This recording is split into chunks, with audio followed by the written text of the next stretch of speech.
Welcome to the Bobby O Show. My name is Bob O. Potzner. I'm an attorney in the greater Danbury, Connecticut area. I live in Richfield, Connecticut, and I have a very special show today for me, both because of the quality of the guests I have today, but of course I always have good quality guests, but also this is my 100th show under the banner of the Bobby O Show.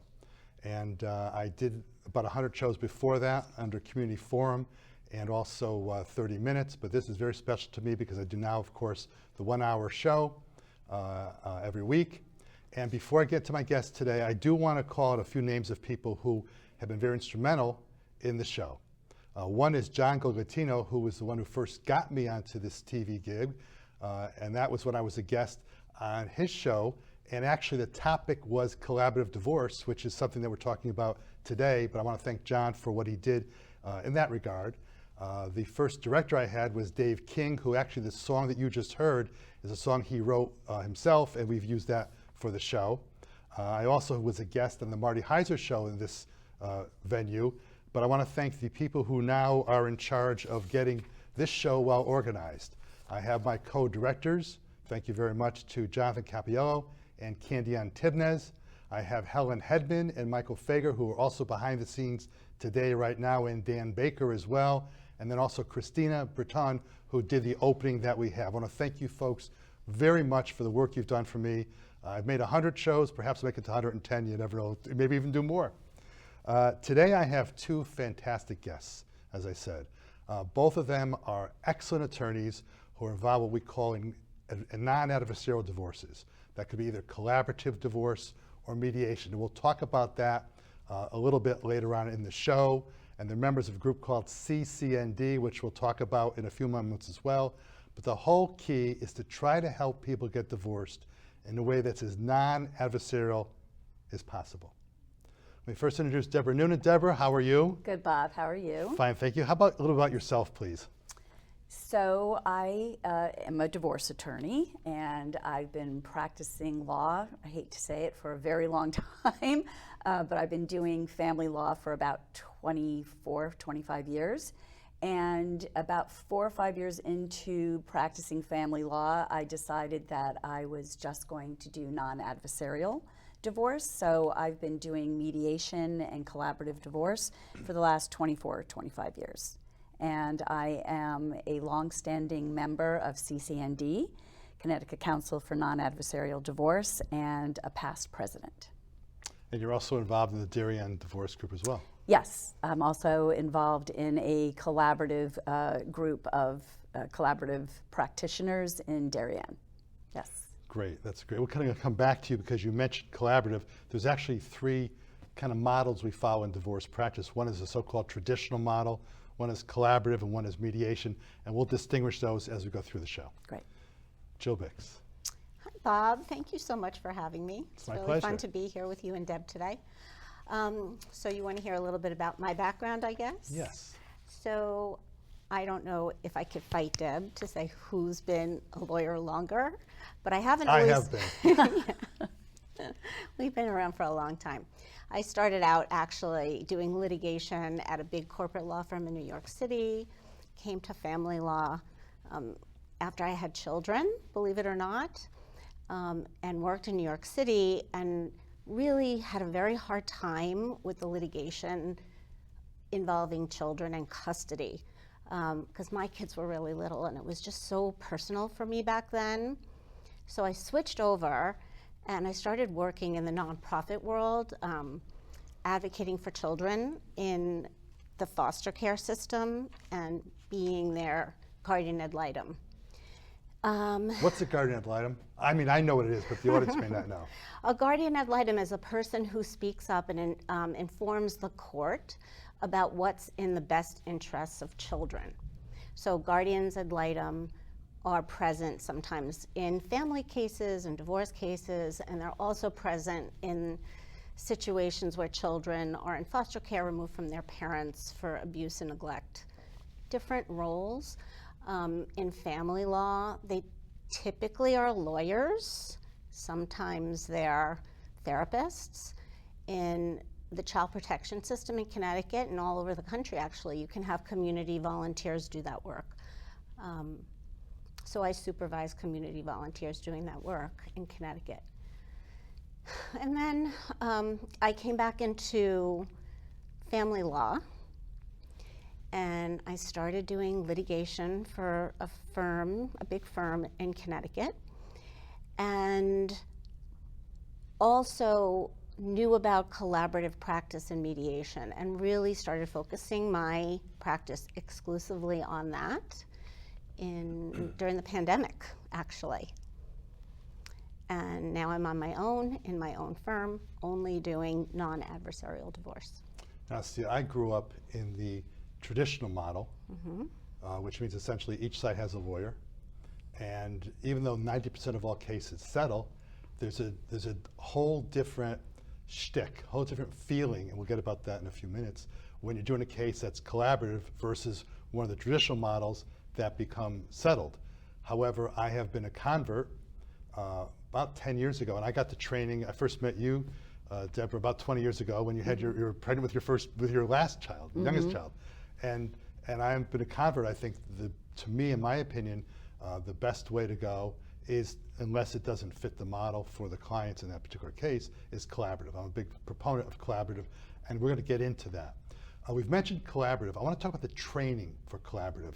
We didn't just one day say, hey, I'm going to be a collaborative attorney, although some of our brethren, or sisters, I guess I have to say both of them, would say, oh, I am a collaborative lawyer. But there's a distinction between being a collaborative lawyer and doing the collaborative model. Right. And before we get into the statute that's recently been passed, let's talk about the training. Deb, you want to talk a few minutes about your training? Sure. And then Jill, get into it as well. So when I did my training, which was almost 25 years ago, there were no trainings in Connecticut. So I actually went to Pennsylvania and trained there. It was a 40-hour training, and I came back and started practicing collaborative and mediation here in Connecticut. But now CCND, actually, we offer collaborative trainings once a year. So if anybody's interested in getting trained as a collaborative attorney, all you have to do is go to the CCND website, see when the dates are for the training, and you can get trained. I was trained in Westport, Connecticut, I think it was, with a couple ladies from Toronto, Canada. Do you know, I don't remember the name of the person. You would probably know the names of the people. I did their training as well. Oh, yeah. That's where I met you, I think. Yeah, I mean, you do updated trainings to stay fresh. So all the yes. time, yeah. In fact, I go to the Darien group I belong to once a month. We're there and we present. We have people who present for us. But training is critical. The tips you learn, in fact, the other day, we do the first Wednesday of each month, I believe, our group with you, and we'll have, say, for half an hour, some session saying, hey, who has a case? Let's talk about that case. So we're always being trained, but you still need that formal training. Absolutely. Well, I'll say, Bob, the training is also for the other professionals who take part in a collaborative divorce process. Good point. So you have therapists and you have financial planners, and we'll get more into the team approach, which is what the collaborative process is. But those professionals also have to receive training. And the reason we do is because the way that you talk about issues, the things how you negotiate, is very, very different in a collaborative process than in the traditional model that you were talking about. Yes. We all have to kind of leave our old training behind. Yes, it's hard. It's a paradigm shift. And if you've been practicing family law in the litigation model, it's very difficult to make that switch, but you can do it. But you definitely need to be conscious of what you're doing, and that's what the training really does. It makes you conscious of how you negotiate, interest-based negotiation versus positional bargaining. It's all of that. So it's intense training, but it's necessary. I've done shows also with prior presidents of CCND. I had Jen Champagne on several shows, and the current president, Rosemary Ferrante, on, and so we've done a lot of these kinds of shows, presentations. I can remember one collaborative case I had in which I had the husband, and we try to ask questions to get people, what are your goals and objectives, not your position, but your goals and objectives. And the other client said, I said, what's your goal? She said, I want to get all the assets. I looked at her, the other opposing counsel looked at me, and I said, well, what do you really mean? Because you can't get all the assets. And she said, well, I reasonably want all the assets. We thought that case wouldn't, we ended up settling the case, but it was a little difficult. But the training is critical. Yeah. And in fact, I went to one of your trainings on May 16th of this year at Quinnipiac, where I went and saw, and there was a presentation by Dr. Christine Cocciola, Yes. who's been on my show twice, about coercive control. Yes. And in fact, in the new statute, which we'll get to in a moment, because I know Jill wants to talk about the statute, it talks about that, and I was astounded when I read, in fact, I sent Christina a copy of the statute saying, hey, you know that it's right in there, because it's a very important perspective. Yes. Jill, what's coercive control while we have, just briefly, just since I mentioned it? So the concept of coercive control comes up in the context of domestic abuse and violence, and for years and years, people thought that that domestic violence or domestic abuse had to be physical. And there's been a realization over time, I would say, that domestic violence can also be mental. And it can involve things like financial control, not sharing information, not sharing resources. That's one element of coercive control.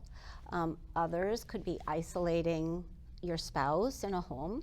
So it really broadens the idea behind what constitutes violence and domestic violence in a marriage. It's not just a punch. There was a recent case last month or two downstate, Fairfield County, in which the control also dealt with food control. And that's why I've had those couple of shows. And when we get to the statute in a few moments, there's a clause right smack in the middle of the statute, section 15 of the statute, that talks about making sure that we as lawyers keep an eye out for those kinds of things. Yes. I've mentioned the statute a couple of times, but before we do that, I want to show the audience what it's like to go to an initial consultation. Most of us do initial consults with potential clients. I don't take every case. You don't take every case. You want to make sure there's a good fit involving you and the client. But part of the discussion, to me early on, the discussion with the new client or potential client in consultation format is, do you understand what your choices are? You've got to start a divorce at some point in time in court, and you've got to also get to the court system at the end. But how do you get there is a very important factor. So I was going to have you folks do an initial discussion about that, but I want to read one thing that I was advised by someone in the ethics. We have ethics requirements for the law, and that is, quote, the information that we're providing to you in this program is general. Legal questions are fact-specific, and seemingly unimportant facts can be outcome determinative in real disputes. Under no circumstances should you assume that the information in this program is a viable substitute for legal advice you would receive from an attorney that you engage in a specific issue.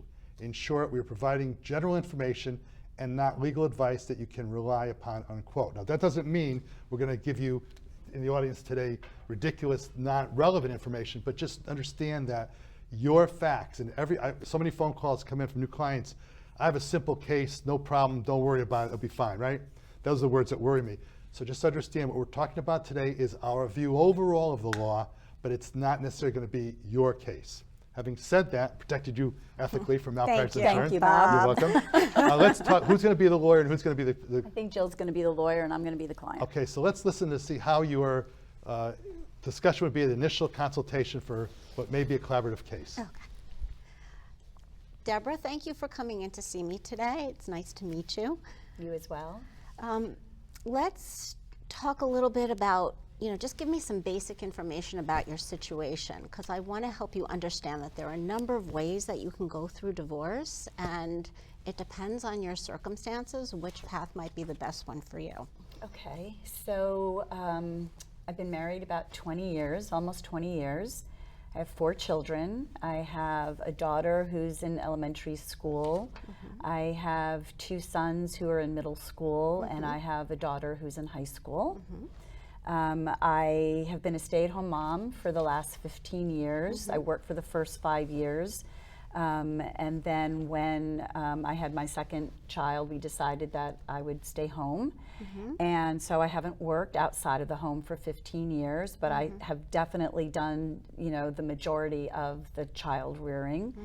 My husband is in finance, and I'm embarrassed to say this, but I really don't know much about our financial situation. I mean, I'm smart, but I've just been really busy with the kids. Of course, and you know what, Deborah, that is so common. I can't tell you how many people come into my office and say exactly what you're saying. So there's no reason to feel like embarrassed about it. Well, thank you. So I just haven't really involved myself in that arena. So I don't know, he does the tax returns, I sign them, but I really don't look at them. So I'm not even quite sure what he makes, and I'm not quite sure, I mean, I know we have a house, but I'm not really quite sure what our assets are. So I'm a little nervous, because I just, I feel like I need someone there to guide me and make sure that whatever outcome we have is fair to me and to him. I don't want to rake him over the coals, but I want to make sure that the kids are taken care of, and that I'm going to be financially okay. Well, first of all, thank you for sharing that with me. It's very hard to talk to a strange person that you're meeting the first time and giving all this like very personal information. But what I hear you talking about is what your goals are and what your interests are and what you care about.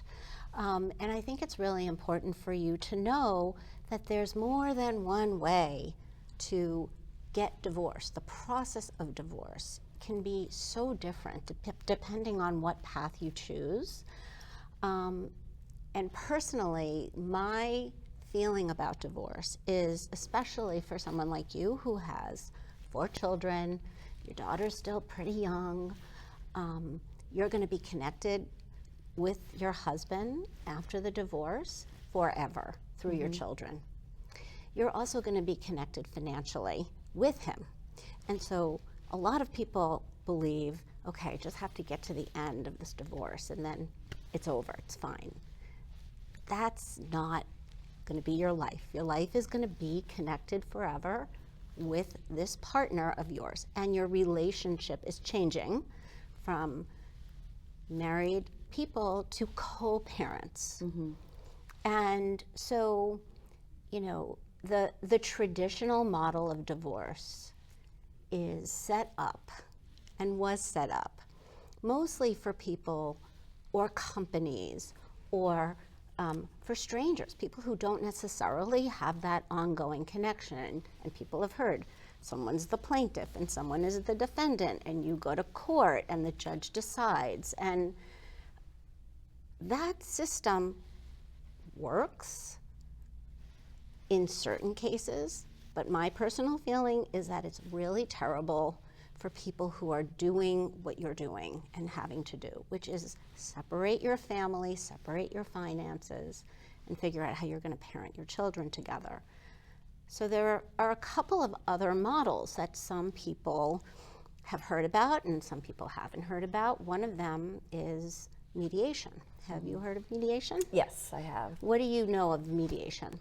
That my husband and I would sit down with the mediator, and that they don't represent either one of us. They're neutral, and they're there to help us address the issues, I guess, that we have to address in order to finalize the divorce.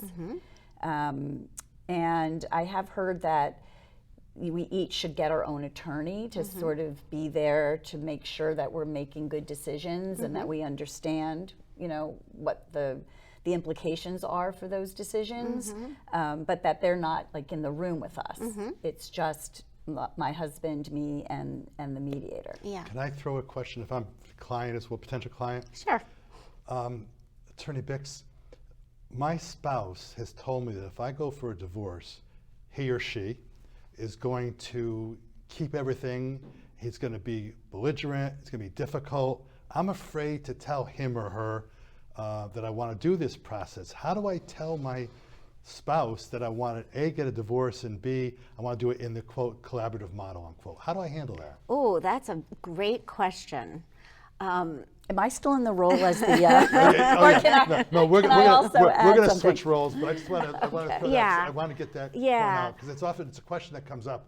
I think that can I hold that question for a second, because I would like to talk to Deborah first about another process called the collaborative process. And the question you're posing comes after that. Okay, I like this process or that process. How do I talk to my spouse about it? It's a huge question.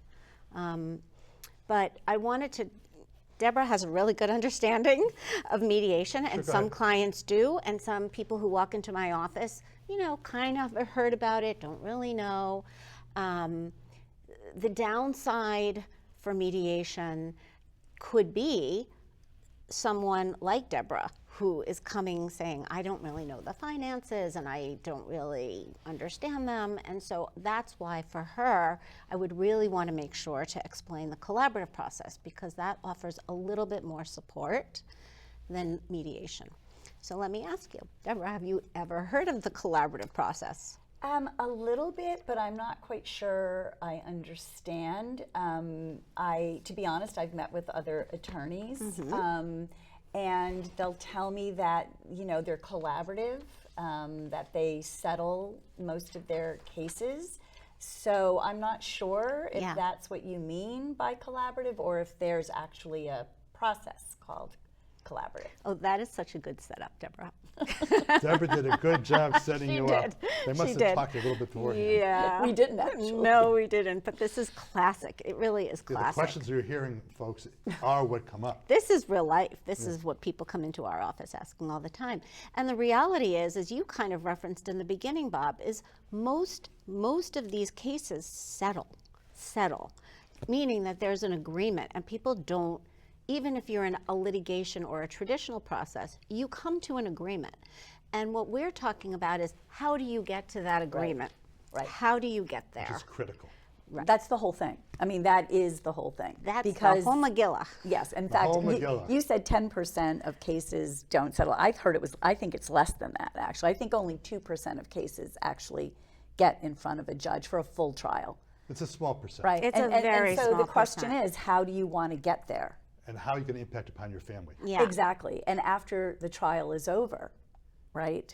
Yeah. Then what does your family look like? What is the dynamic after you've, you know? I had a very hotly contested case many years ago, and the parties fought about whether today is Thursday or And Wednesday. they probably fought for 20 years after that. They but- get to the trial, and then they appeal it, and then they have fights post-judgment.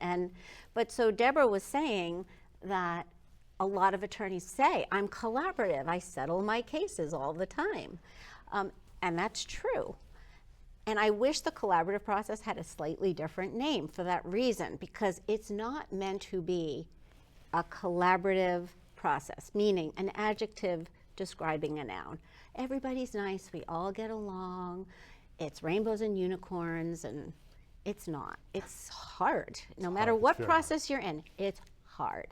And so what I like to say and talk about it is that the collaborative process is really a team approach to your divorce, where you have more support than you would in a normal mediation process, because we bring in a mental health professional who is very familiar and can educate both parents about the developmental needs of children, and talk about parenting and co-parenting now and in the future, as opposed to fighting, well, I want 50-50 custody. No, you can only have 85% and I want 35%.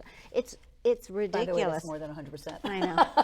But that's like what happens Deborah. all the time. They like fight Deborah. over Not like, good at math. and they want over like everybody wants the children like more than the children can even be with them. So it's ridiculous, and nobody's talking about, well, who's doing the driving and who's doing the homework and who's doing the feeding and the food shopping and all that. It's my time with the children. So in a collaborative process, you're not talking from that perspective of percentages. You're saying, like, who are your children? You have 4 children. Who are they? What are their interests? But what if we don't feel like we need this person? I mean, the one thing that my husband and I are on the same page about are the children. You know, we share sort of broader child rearing views. We don't really argue about the kids. So tell me why I would need that person as part of this team? Because it's sounding, I'm just getting a little nervous. It sounds like it could be an expensive Yeah. process and a little Yeah. cumbersome. Yeah. Well, so let's just say that the collaborative process has the potential to offer these additional professionals. It's not required, and I'll talk about what is the hallmark of the collaborative process in a second. But the other person that maybe would be beneficial to you that we could bring in is a financial planning, divorce financial planner professional. Those people do the role that 2 lawyers usually do in a litigation process. It's very streamlined, very efficient. They collect all the financial data that you need to make decisions and explain it.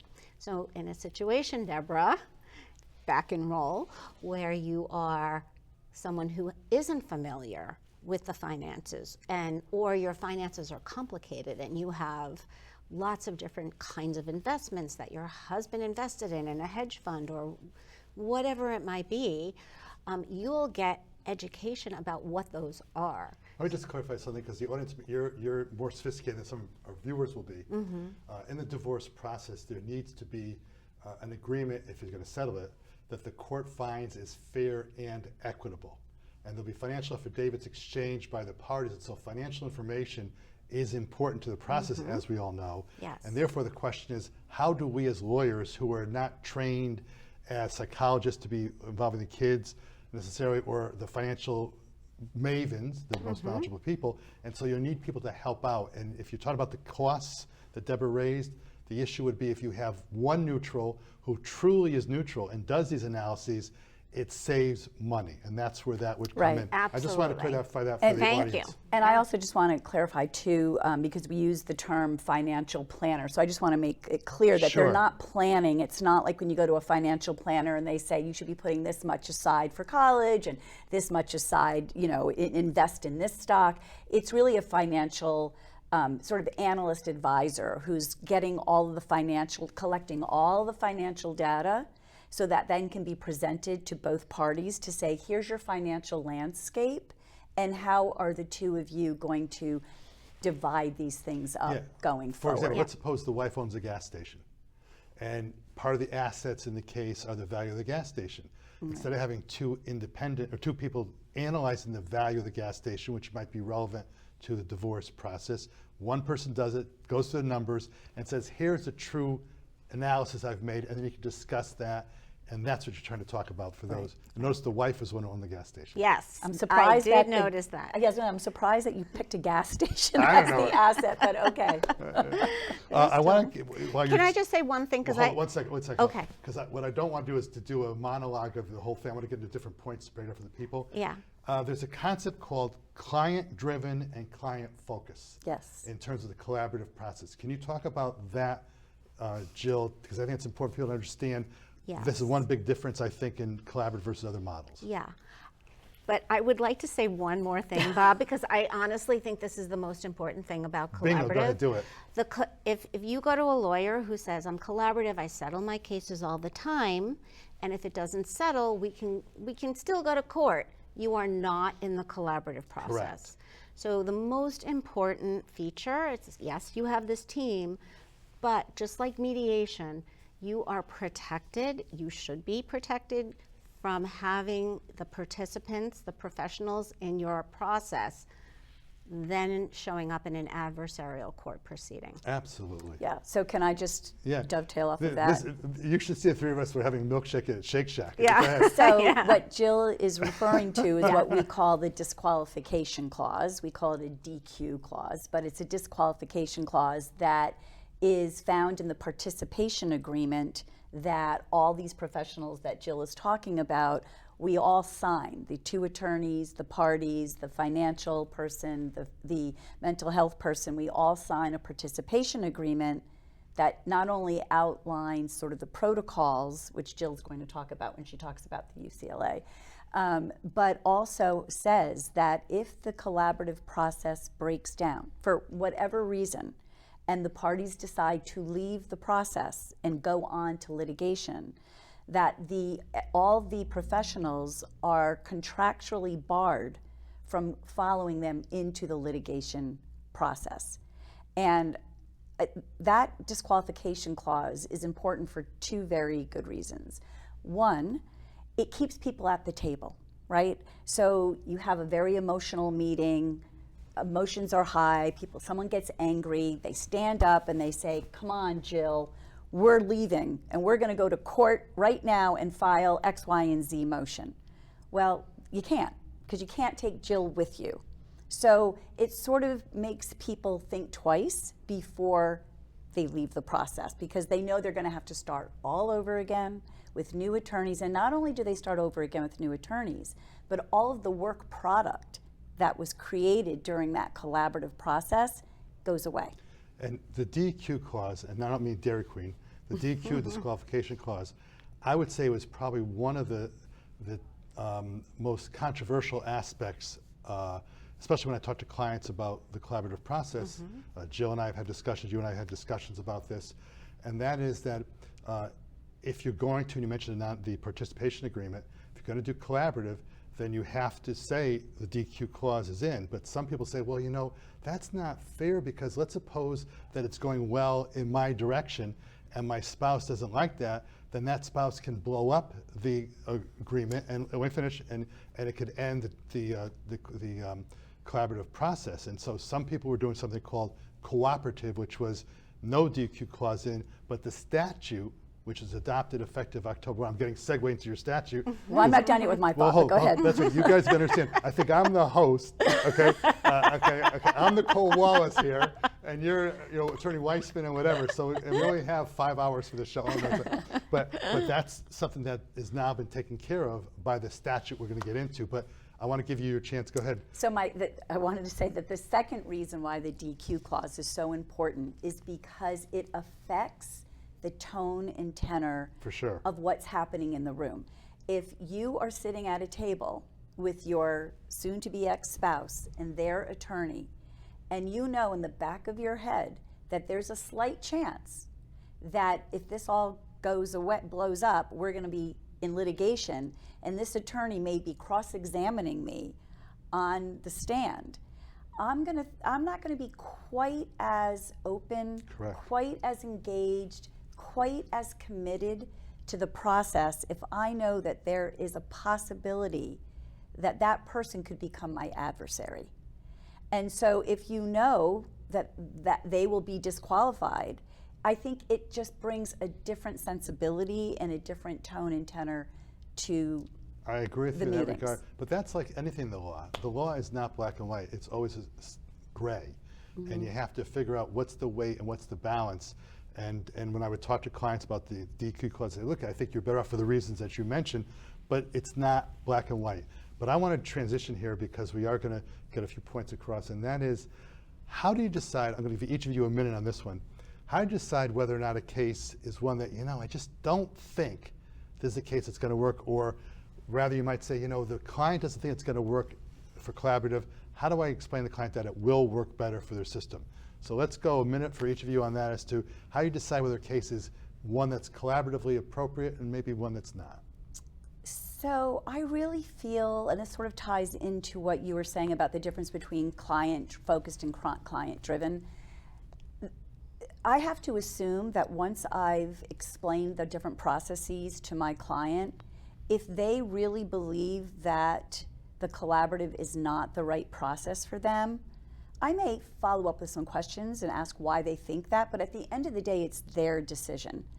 In terms of my assessment, I really believe that almost all cases can be settled through collaborative or mediation. I agree with you. And so there's very few cases that I've had where I've thought, I don't think collaborative is the right fit for them.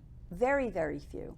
So I think that if both parties, I get this question all the time from clients, how do we know this will work? My answer, not to sound glib, but my answer is, if you want it to work, it will work.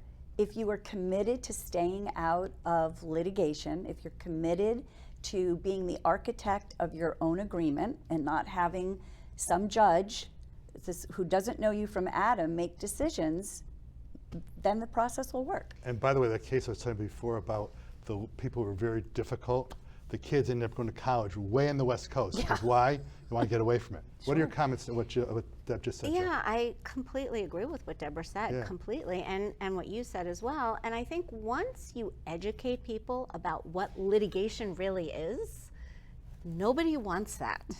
It's super expensive. It takes a really long time. Most people don't get what they think they're getting, which is the court saying what's fair, because they don't go to trial.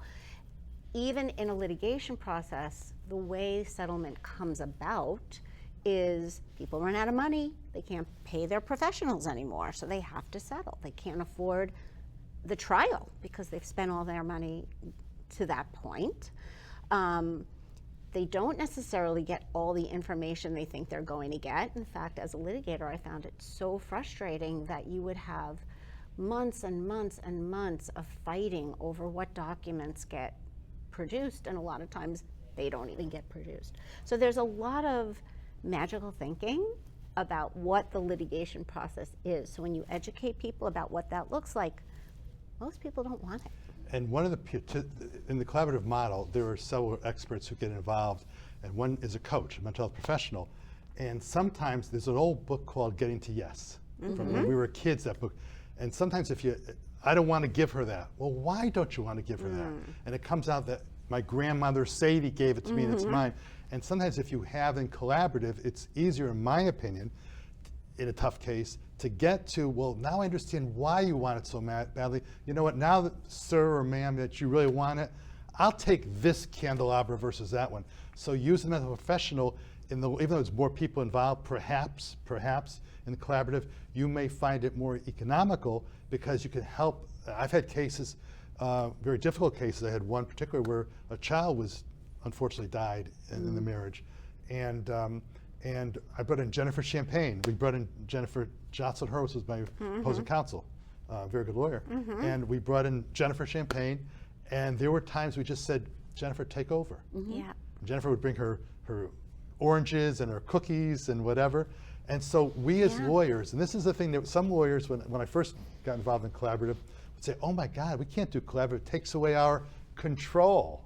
Yeah. And the answer is, when I have cases where there's discussion about parental contact of kids, custody visitation, I will often recommend, and counsel I think usually agrees, let's let the mental professional go without the lawyers. We don't need to be there at that.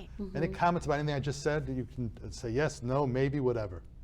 I agree exactly with what you said. I mean, that is their area of expertise. We as lawyers are not experts on child development and all of the psychological and emotional components of childhood. I mean, we all have children, and so in that regard we do, but that's not our area of expertise. So why wouldn't you let someone who knows what they're doing do that part of the case for a lot less money and probably doing it more efficiently and more effectively? So that is, one of the cornerstones of the process, is bringing in this full team, this complement of professionals to do a better job than just the attorneys could possibly do on their own. Before I get to the statute, Jill, you get the last comment. Yeah, because Deb, in her role play, because she gets that question all the time. We get along. Why do we need? In addition to what Deb just described as the parenting advice, I think sometimes the biggest impediment to coming to an agreement in divorces are the emotional components. Like, people are scared. They don't know what the future looks like. They don't understand. The decisions are too big. So those emotional impediments are best addressed by the role of that mental health professional or coach. Sometimes they're called a coach for that reason, to help people through those hard decisions that have to get made. One of the tough things we often have, I find, is when someone says, this is a 4-letter word coming up. My friend told me that. And how often have you gotten that one? A lot, right? And I'll say, you know what? Let me call your friend right now. I don't know if you've done that. And I've done that. I said, let's call your friend right now and find out. And in his case, he only had to pay $2 a week in alimony. You only have to pay $3. So I called a friend and I said, wait a minute, how much did you make? Well, the person made half of what you're making.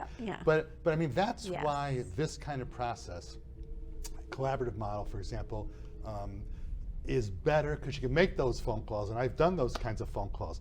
I want to transition because I don't know. Can I just say one thing quickly?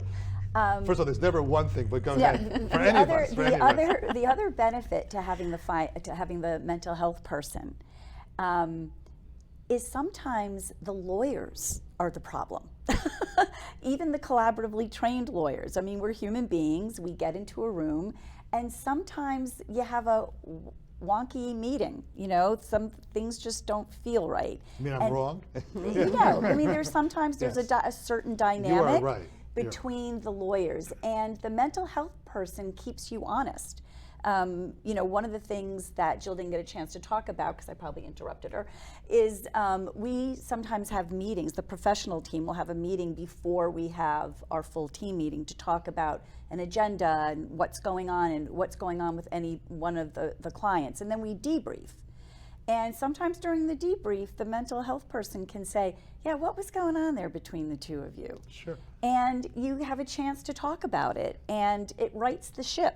I've done cases where I called the opposing counsel and said, by the way, for the meeting we have, we usually do an agenda, so you sort of know what's going on. We do minutes of the meetings, exchange them. But I'll say, I've done this.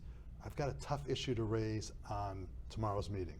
And I want you to know about it so that you can hear about it and you can prepare yourself, whatever. So it's Your not client. like, it's not like, you know, it's hidden ball trick. It's I want to tell you in advance, Yeah, right. which you don't as much get Yes. in the non-collaborative. Right. Comments about that before we go into the statute, which I think we might get into Well, anymore? that's the magic sauce in a collaborative process, that you have these other neutral professionals helping, and as lawyers, we're taught in law school, you know, you have to advocate zealously for your client. Your client hires you. They want you to fight for them. And so it really is a very different role in a collaborative process. Yes, you have to help your client and advocate for them, but if the lawyers get stuck in advocating for what their client wants, we don't get to that, well, what is the solution that will be acceptable to both of you, that meets most of your needs, not all of them, like your client who wanted, you know, Not my client, 100% of the assets. The other side. Yeah. And by the way, in that case, we broke off and we didn't meet for a couple weeks and we talked about things, but Yeah. communication is critical Yeah. in life. I want to get to the statute because a lot of the discussion, the training you said 25 years ago, whatever, there was no statute at that point in time. Correct. It was a new model. And effective October 1, 2025, there's a new, Connecticut has a Uniform Act that we're involved with, and you two ladies were involved in the process, as was CCND. Did we put the CCND chart up? Jonathan, can you put the CCND chart just so we make sure we have it for the audience? And while we're getting that, here it is. This is CCND, the Connecticut Council for Non-Adversarial Divorce.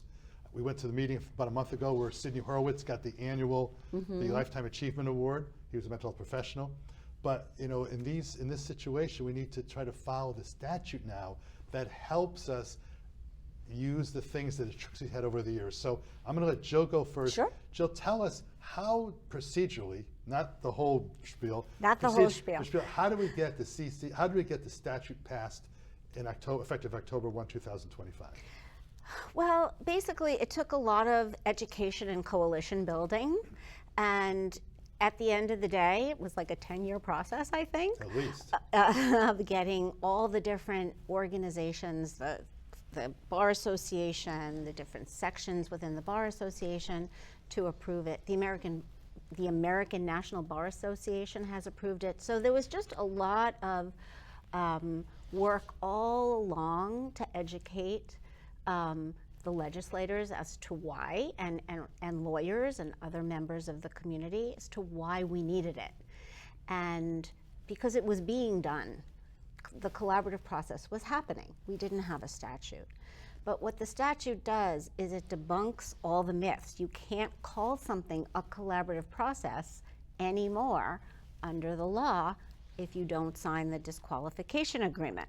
Education was critical. I was in Yes. the executive committee and still am, Yeah. the Connecticut Bar Association Family Law section, and there were a few times that Deborah would call me and say, hey Bob, I know it's on the agenda. Remember you call me, it's on the agenda for our meeting, have discussion, and once people understood and had their questions answered, people being the lawyers, the judges, everyone got behind it, Yes. and thank God we now have a statute, and I think it might be worthwhile to talk a little bit about some of the critical elements that you all think why that statute's very, very important, and how it helps our clients to effectuate a divorce in a proper, a less adversarial way. Well, I gave the first one, so Deb, you go ahead.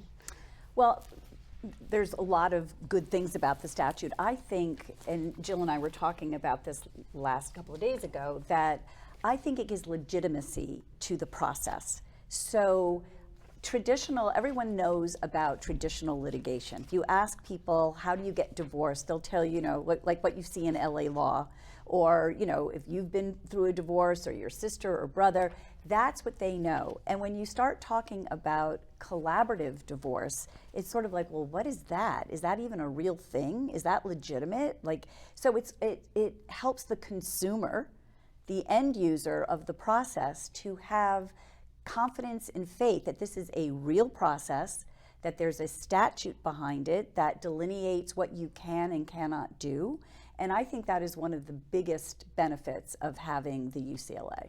Jill, one problem we used to have in the past when collaborative was getting more and more in vogue is that some of the judges who are, let's say, a little bit older, now that we're our age, older is 97, but no, seriously, when judges were older, didn't really know the model, and we had certain rules that if you didn't advance a divorce case in the traditional model by a certain date, you get called in and get in trouble, not because the judges weren't doing their job, but because Hartford has statistics they had to fulfill. Right. But now there's a statute that gives credence. In fact, Judge Ahrens and others spoke at that meeting we had with Sydney about how it's easier for us. Yeah. So talk about a couple of things that make it easier for us as collaborative attorneys to get the process done for the betterment of our clients. Right. So now the collaborative process is actually built in to the court process. And lawyers in the courts run in certain ways, and there are all these rules and time periods and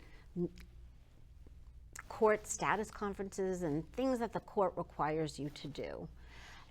Under this new statute, if you file a notice with the court that you're in a true collaborative process and you've signed an agreement, and the statute says what has to be in that agreement, including the DQ clause, the judge will put your case on hold and not call you in and not ask you for status reports. They know there are no motions coming. So it's on a different track within the judicial system, but yet you get the protections that the judicial system can offer, like a certain time period in which everything should be resolved. That's still going to hold. You have, and it's usually like a year. Other things that are very technical, the automatic orders, which are put into a place when a divorce starts. We used to incorporate that into our agreement, but now you get the court-ordered protection. So there are things like that. Or you can also choose to limit the discovery process also in the new statute. You can also delay filing the case Yes. also, but Yes. for various reasons I don't think we want to get into it. that gets a little bit- There's, there's. No, it's a good point, but I don't think we want to get into that particular point.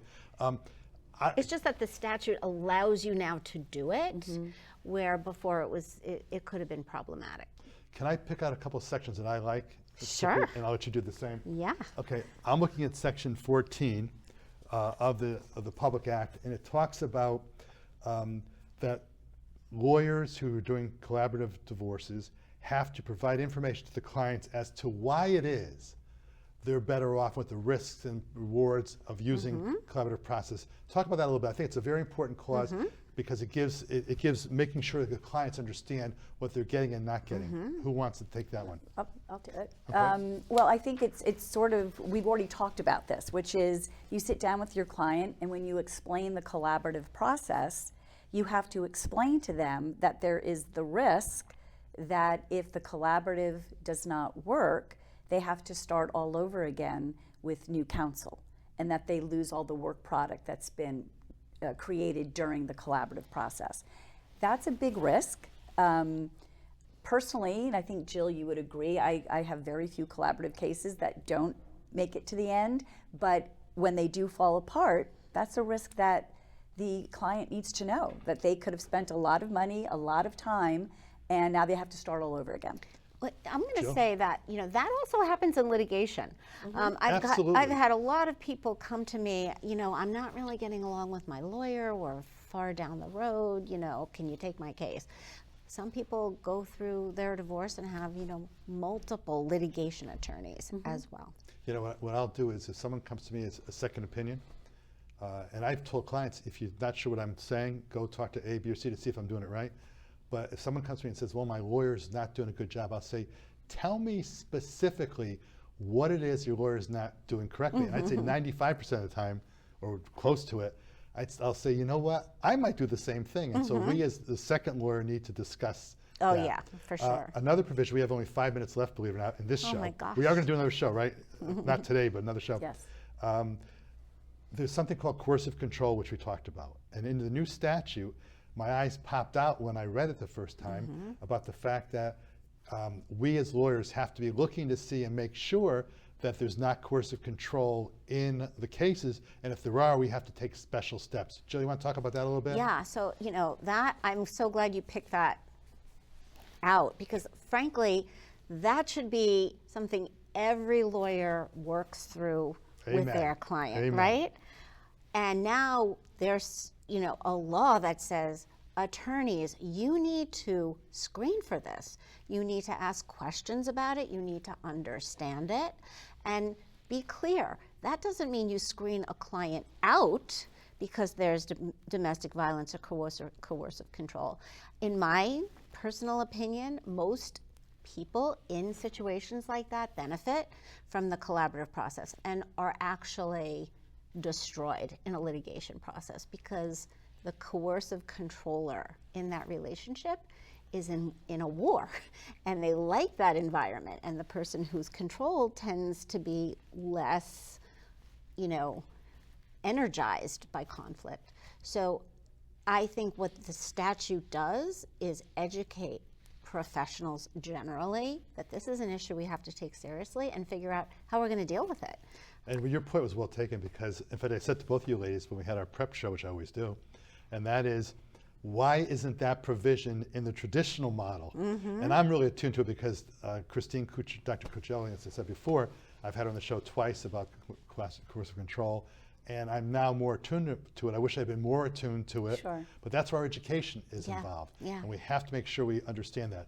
Yeah, so sort of to segue off of what Jill just said, and I know we don't have a lot of time, but sort of the myths about collaborative. And one of them is that if you have domestic violence or intimate partner violence or coercive control, which is a subcategory of domestic violence, that they should not be in the collaborative process. And I personally believe that that is just the complete opposite. I agree with you 100%. Right? I mean, 100%. you have a dynamic that's based on power and control, and what do? You put them into an adversarial system that's based on power and control versus keeping them in a collaborative process with trained professionals who are trained in trauma-informed therapy, who are trained in domestic violence. They can create a safe space. There's protocols that you can use in collaborative where you can have them in separate rooms. You can do virtual. And the thing is, if my client's the coercive person, you can be rest assured, and I know the same would be true if you guys are there in that role, I might say to my client, hey, wait a minute. You can't talk to your client, to your wife or husband that way. You need to show respect. And we actually, in my collaborative things, we talk about respect in the, I'm sure you do also, well, we have, because I've had cases with you guys, but in the respect of the process. And it's very important. So I think you're 100% correct that sometimes the harder case is the one you really need collaborative. You were going to say something, Jill? Well, I love that Deborah brought up the myths, because there are a couple of other myths about collaborative that I think we should get to. And one is that somehow the law is different if I choose this process or that process. And no, it's not. The law is the same. We're just talking about how do you get to an agreement, which most people do.